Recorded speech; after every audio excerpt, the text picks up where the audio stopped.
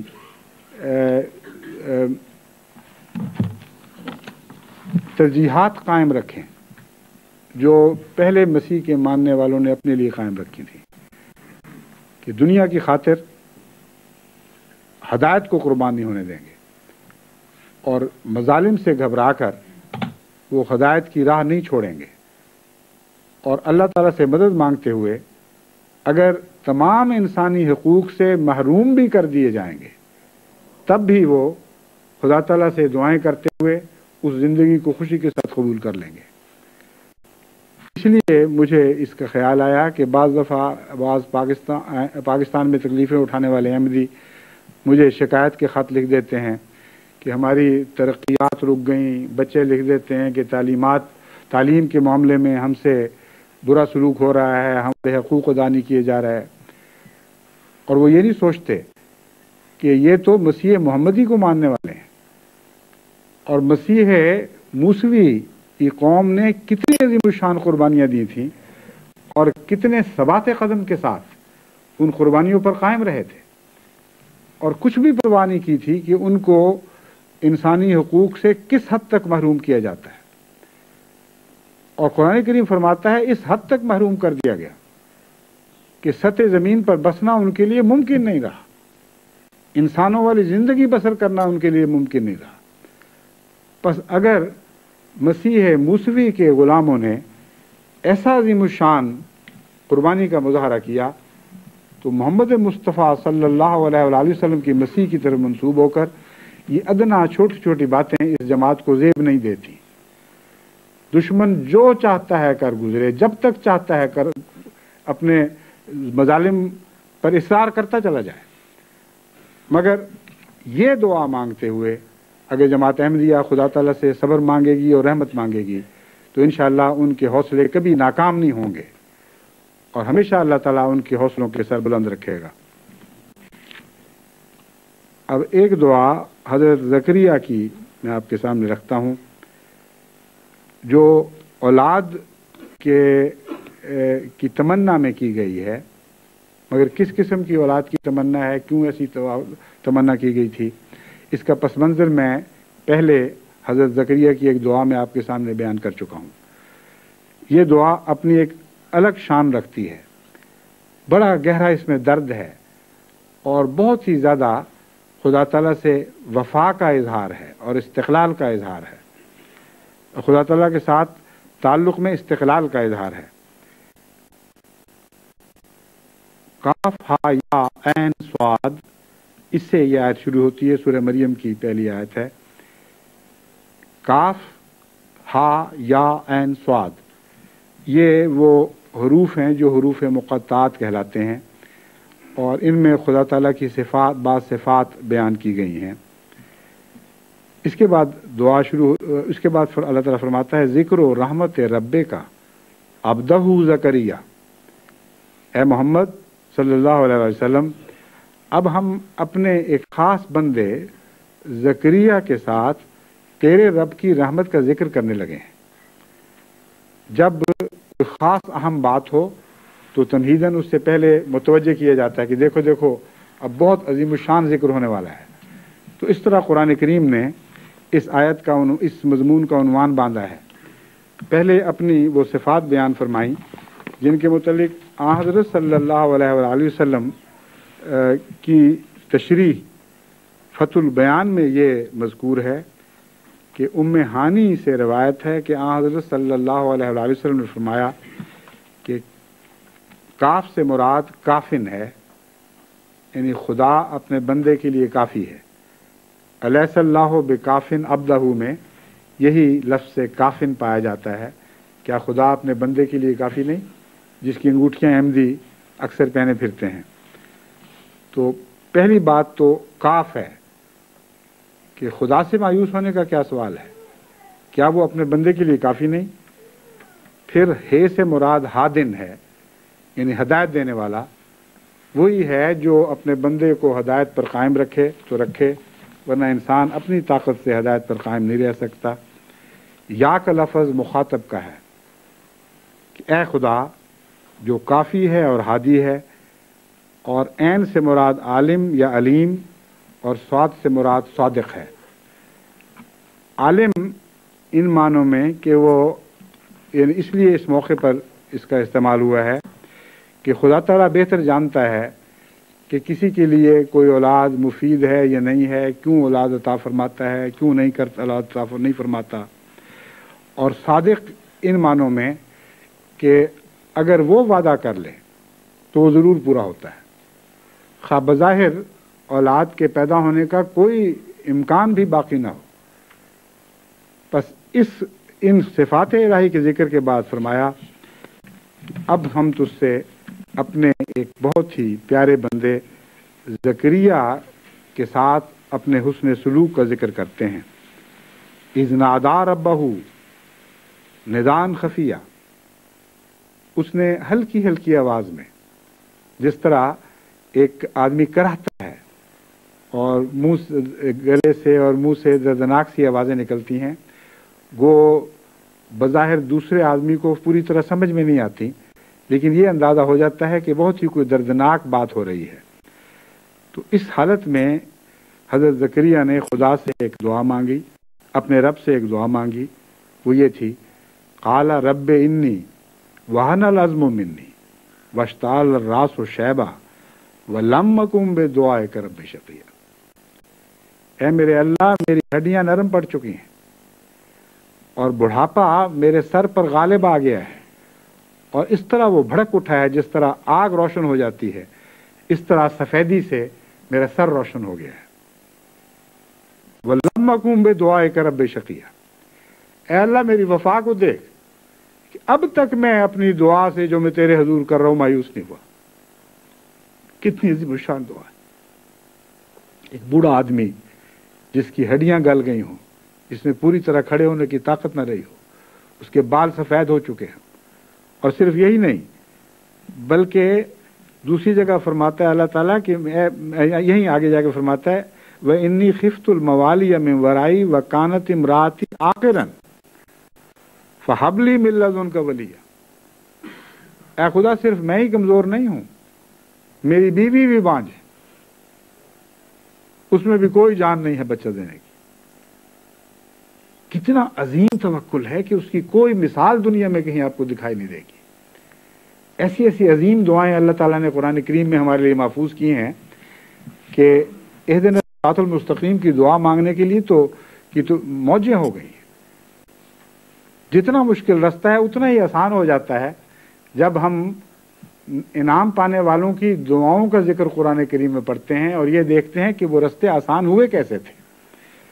تو اب سنیے، اللہ تعالیٰ فرماتا ہے کہ میرے اس بندے نے مجھ سے یہ دعا کی، میری ہڈیاں نرم پڑ چکی ہیں، میرا سر سفیدی سے بھڑک اٹھا ہے، وَلَمْ أَكُنْ بِدُعَائِكَ رَبِّ شَقِيًّا، اے اللہ آج تک میں تجھ سے تیری رحمت سے مایوس نہیں ہوا۔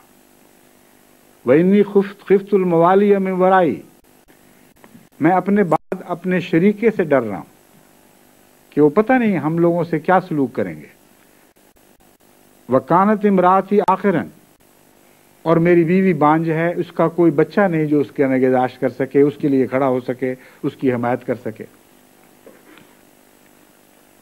یہ تنہا اس دنیا میں رہ جائے گی۔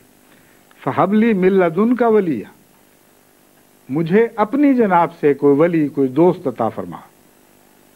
اور ولی کی دعا نے اس کی نیکی کی دعا بھی ساتھ ہی مانگ دی، کیونکہ بد اولاد نیک لوگوں کی ولی نہیں ہوا کرتی۔ کیسی فصاحت و بلاغت ہے حضرت زکریا کی دعا! واقعی یہ تو کہتے ہیں سنہری حرفوں سے لکھنے کے لائق، مگر سنہری حرف کیا چیز ہیں؟ جس دعا کو خدا نے اپنے کلام میں محفوظ کر لیا، اس سے زیادہ روشن اور کوئی چیز، کوئی روشنائی اس کو ہمیشہ کے لیے قائم نہیں رکھ سکتی۔ پھر کہا یرثنی و یرث من آل یعقوب، کہ میں ایسی دعا چاہتا ہوں جو میرا اور آل یعقوب کا ورثہ پائے، اور یہ ورثہ نیکیوں کا ورثہ تھا، کوئی دنیاوی دولتوں کا ورثہ نہیں تھا۔ وَاجْعَلْهُ رَبِّ رَضِيًّا، اور ایسا اس کو بنا جس سے تو راضی ہو جا۔ اور جیسا کہ یہ دعا ہے، ظاہر ہے کہ یہ دعا یوں لگتا ہے کہ نامقبول ہو ہی نہیں سکتی. جس طرح اس کا مضمون اٹھایا گیا ہے، جس طرح اس کا آغاز کیا گیا ہے، پڑھتے پڑھتے انسان کا دل یقین میں ڈوب جاتا ہے. انسان کا دل بے اختیار گواہی دینے لگتا ہے کہ ناممکن ہے کہ خدا تعالیٰ اس دعا کو نامنظور فرما دے.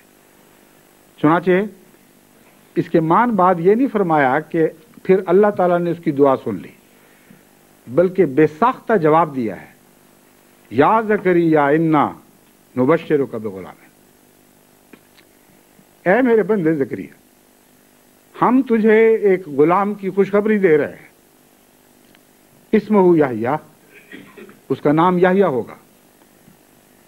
لم نجعل لہ من قبل سمیہ، اس نام کی کوئی مثال اس سے پہلے دکھائی نہیں دیتی.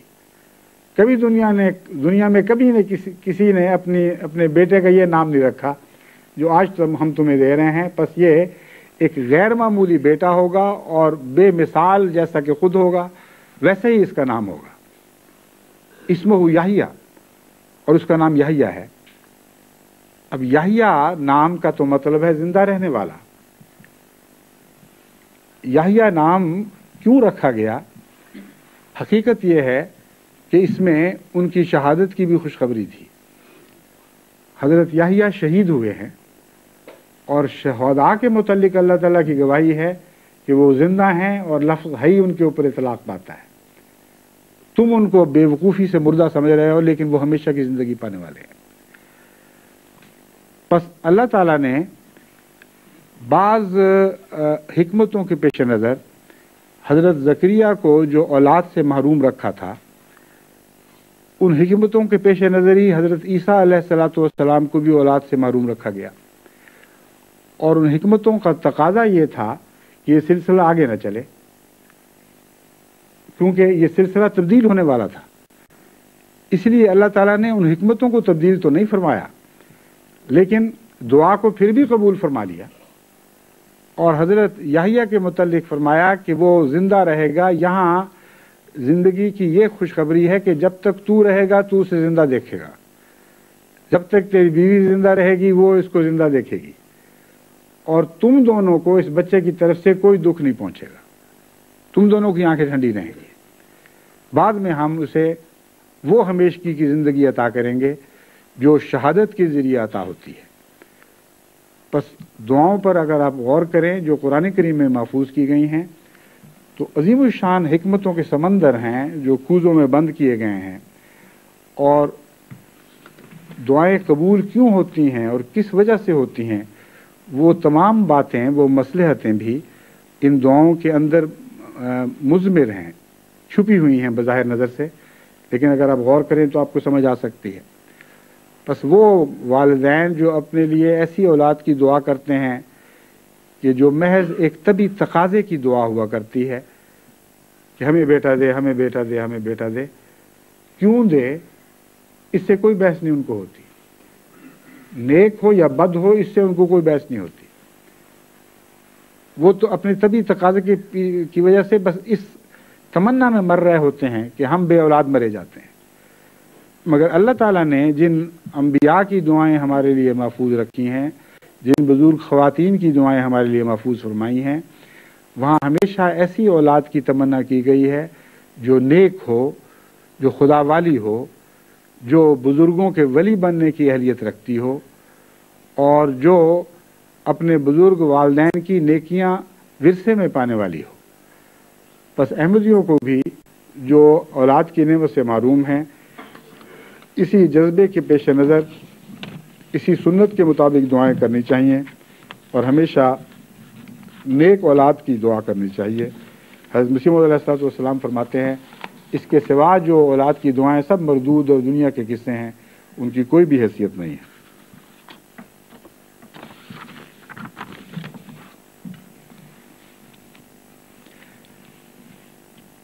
اب ایک دعا حضرت موسیٰ علیہ الصلوۃ والسلام کی بیان کر کے پھر میں سر دست اس مضمون کو یہاں ختم کروں گا، کیونکہ آج خدام کا اجتماع ہے اور بھی بہت سے پروگرام ہونے والے ہیں.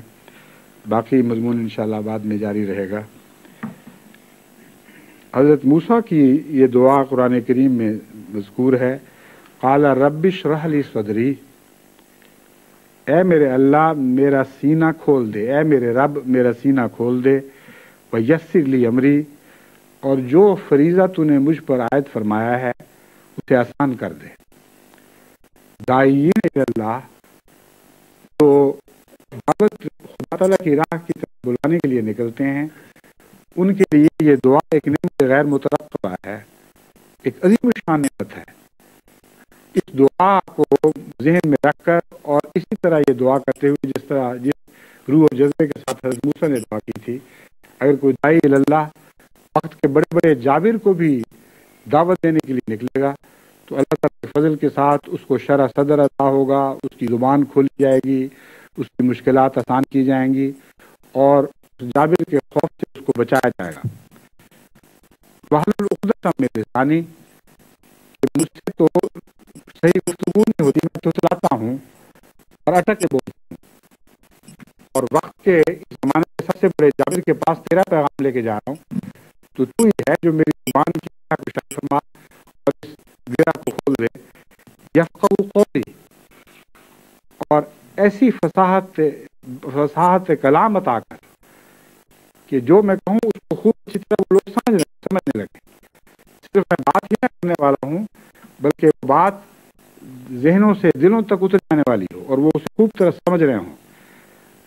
پھر عرض کیا واجعل لی وزیرا من اہلی، لیکن میرے اہل میں سے ایک وزیر بھی میرا مقرر فرما دے، ہارون آخی، یہ میرا بھائی ہارون، میں اس کی تجھ سے التجا کرتا ہوں۔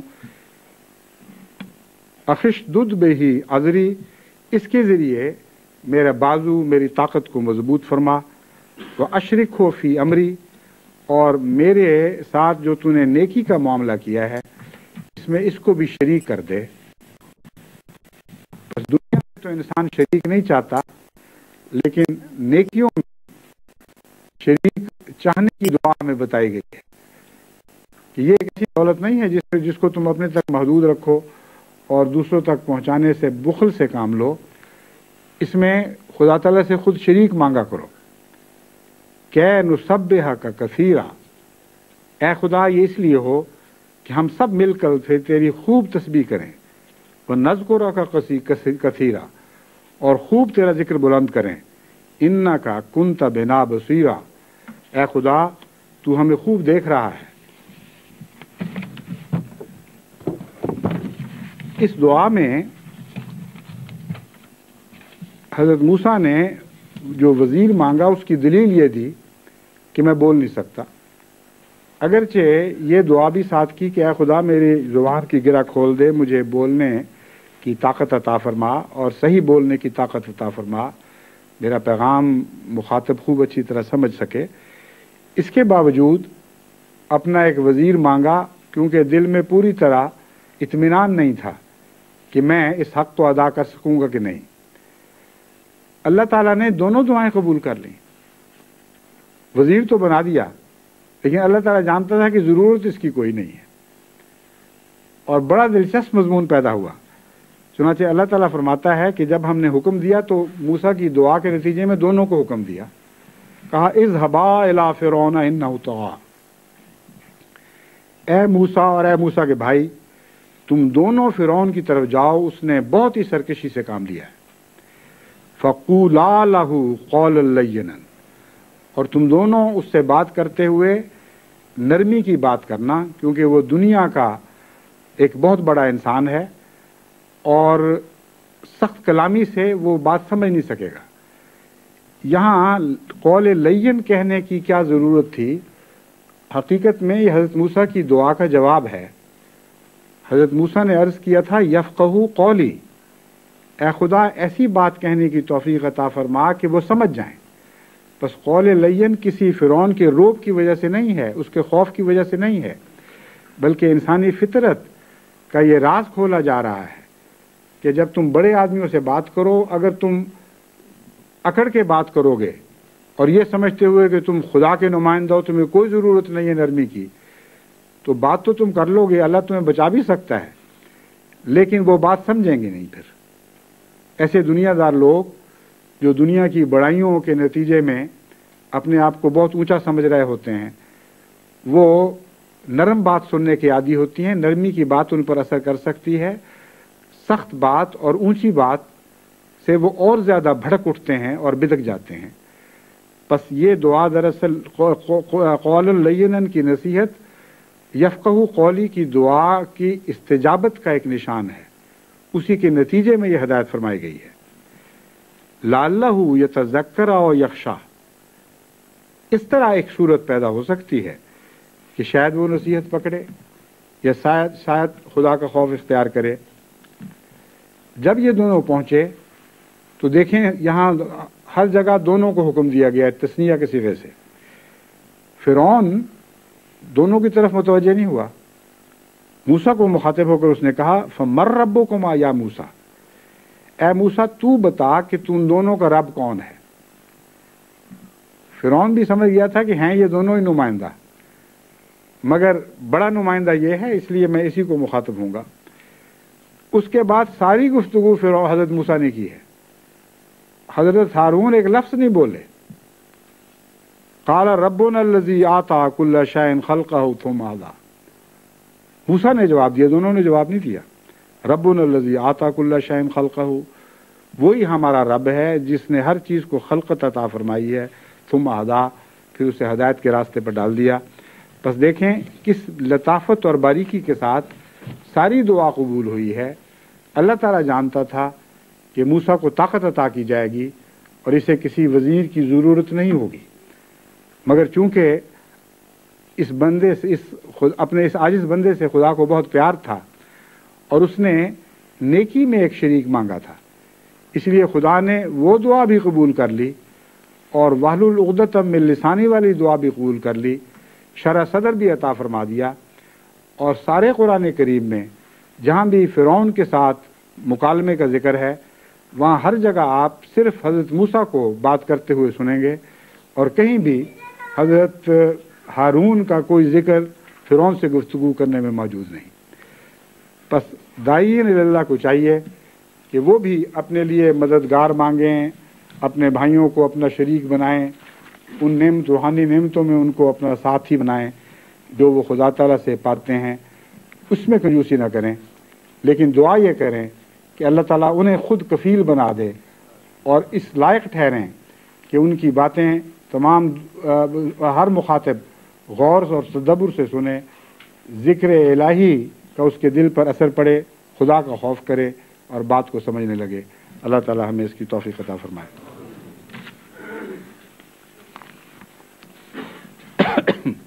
آگے انشاءاللہ یہ مضمون جاری رہے گا آئندہ جمعے میں،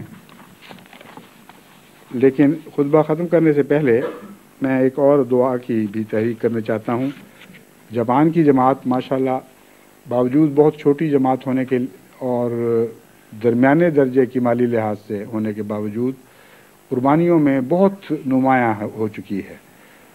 ایک تو یہ دعا کریں کہ اللہ تعالیٰ ان کی قربانیوں کی استطاعت بڑھائے اور استقامت عطا فرمائے، اور یہ وقتی قربانیاں نہ ہوں بلکہ دن بدن آگے بڑھنے والی ہوں، اور جس طرح وہ قربانیاں کرتے ہیں اس سے بہت زیادہ اللہ تعالیٰ اپنی جناب سے ان کی استطاعت بڑھاتا چلا جائے۔ خصوصیت کے ساتھ اس لیے یہ توجہ پیدا ہوئی کہ جب میں جاپان گیا تو اگرچہ وہاں ہمارے 2 مشن ہیں لیکن باقاعدہ مسجد نہیں ہے، اور مسجد کے لیے زمین خریدنا ہی بہت مشکل کام ہے۔ ایک تو جگہ نہیں ملتی آسانی سے، دوسرے بہت مہنگی زمینیں ہیں، اور جماعت چھوٹی سی ہے، اس میں یہ طاقت نہیں ہے کہ اتنی بڑی مسجد اتنی جگہ خرید سکے۔ چنانچہ ابھی آنے سے پہلے مجھے جماعت جاپان کی مجلس شورا کے فیصلے پہنچے ہیں، ان میں انہوں نے بڑی ہمت کے ساتھ یہ فیصلہ کیا ہے کہ ہم خالصتاً اپنی طاقت سے کام لیتے ہوئے، خود کفیل ہوتے ہوئے آئندہ 3 سال کے اندر جاپان میں پہلی احمدیہ مسجد بنائیں گے، اور پہلے سال کے لیے انہوں نے 3 لاکھ پاؤنڈز کا وعدہ کیا ہے، اگلے سال کے لیے 3 لاکھ پاؤنڈز کا، اس سے اگلے سال کے لیے 3 لاکھ پاؤنڈز کا، اور جو حساب کیا گیا ہے اس کی روح سے فی احمدی